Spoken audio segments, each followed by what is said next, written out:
Yeah. You didn't turn down the Super Bowl because of performance footage. No. Okay. And No. Well, here's the thing. Like Jay-Z has always been very good to me. Yes. Our teams are really close. Like, sometimes we'll call and say, how does she feel about, Yeah. and we're always able to like tell him the truth, which is that like, I am in love with a guy who does that sport on that actual field. Like, that is violent chess. That is gladiators without swords. That is dangerous. Wow. I am, the whole season, I am locked in on what that man is doing on the field. Can you imagine if like he's out there every single week, like putting his life on the line, doing this very dangerous, very high pressure, high intensity sport. And I'm like, I wonder what my choreo should be. Like, oh. And this is nothing to do with Travis. He would love for me to do it. I'm just too locked in. Good. Taylor Swift appeared on The Tonight Show with Jimmy Fallon, delivering what fans described as the most comprehensive revelation they had been anticipating for months, covering intimate details about her engagement to Travis Kelce and her latest musical project.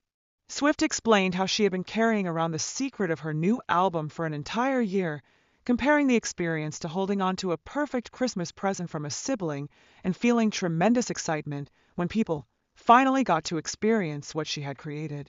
The singer reflected on how this particular era represented the most well-matched period between her life circumstances when writing the music and when releasing it to the world, describing how she felt exactly the same way during both phases, unlike her previous album, The Tortured Poets Department, which she admitted was written during a miserable period of her life.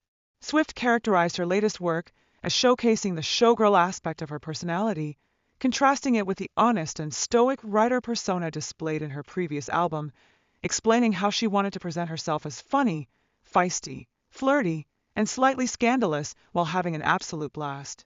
When Fallon congratulated her on the engagement, Swift showed off her stunning engagement ring, which reportedly cost between $700,000 and $1 million, revealing that Travis had the piece custom designed with an amazing jeweler and had been keeping it for a considerable time before proposing.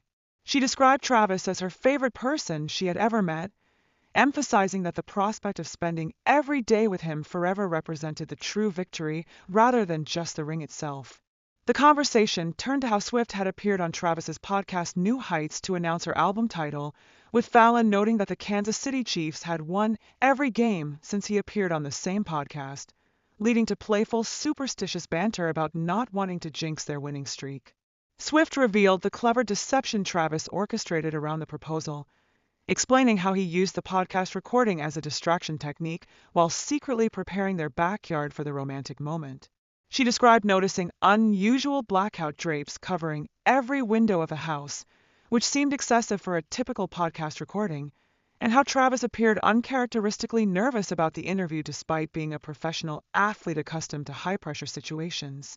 After the podcast, Travis suggested they take a walk in the backyard with wine, which Swift eagerly agreed to, only to discover the elaborate secret garden setup he had created for the proposal. The transformation of their backyard into a magical romantic setting caught her completely off guard and created what she described as the best possible case scenario for such a momentous occasion. If you're enjoying these behind-the-scenes details about Taylor's engagement story, make sure to subscribe for more exclusive celebrity revelations.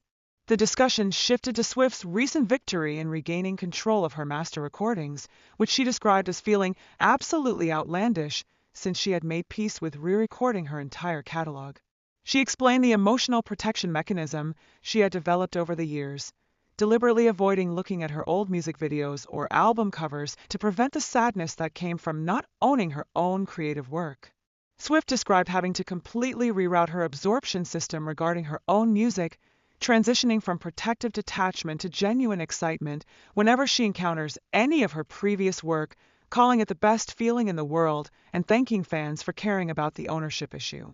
The singer emphasized how discussions about music ownership typically remain behind closed doors in conference rooms and contract negotiations rather than being shared publicly, expressing gratitude that fans cared enough to support her journey toward reclaiming her artistic legacy. She acknowledged that not every artist needs to prioritize owning their music, but wanted to educate people about the importance of negotiating for ownership rights, hoping to inspire hundreds of thousands of other artists to pursue similar goals in their own careers. Fallon introduced a game called That's True, involving 5 rumors about Swift, with only one being accurate, requiring her to identify the true statement using a buzzer system. The rumors included claims about turning down the Super Bowl halftime show due to performance footage ownership issues, Ed Sheeran learning about her engagement through Instagram, joking about Selena Gomez beating her to the altar at Gomez's wedding, being spotted walking a mystery dog in Florida, and Travis Kelce harmonizing on her song Opalite. Swift worked through her reasoning process aloud, ultimately guessing that the Selena Gomez wedding joke was true, but discovering that rumor was false since she deliberately avoided mentioning her own engagement during Selena's special day. The actual true rumor turned out to be Ed Sheeran learning about the engagement through Instagram, which Swift explained was due to Ed's unique lifestyle choice of not having a functioning phone. She described the eccentric but endearing aspect of Ed's personality, explaining how contacting him requires emailing to arrange FaceTime calls where someone has to provide him with an iPad like giving a device to a child.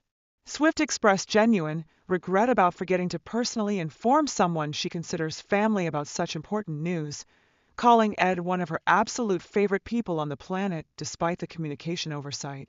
Subscribe now to stay updated on more surprising celebrity friendship stories and communication mishaps. Regarding the Super Bowl halftime show rumor, Swift clarified that her decision had nothing to do with performance footage ownership, but rather her complete focus on Travis's dangerous and high-pressure football career. She explained how being in love with someone who plays such a violent and intense sport requires her full attention throughout the season, making it impossible to divide her focus between his safety and her own performance preparations. Swift described football as violent chess and gladiators without swords, emphasizing the life-threatening nature of the sport and her unwillingness to be distracted by choreography concerns while Travis faces physical danger every week.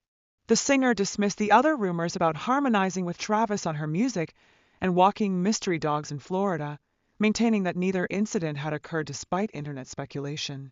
Swift's appearance concluded with Fallon jokingly threatening to call Ed Sheeran during the commercial break, highlighting the amusing communication challenges that arise from Ed's deliberately disconnected lifestyle choices while emphasizing the genuine affection between the longtime friends despite technological barriers.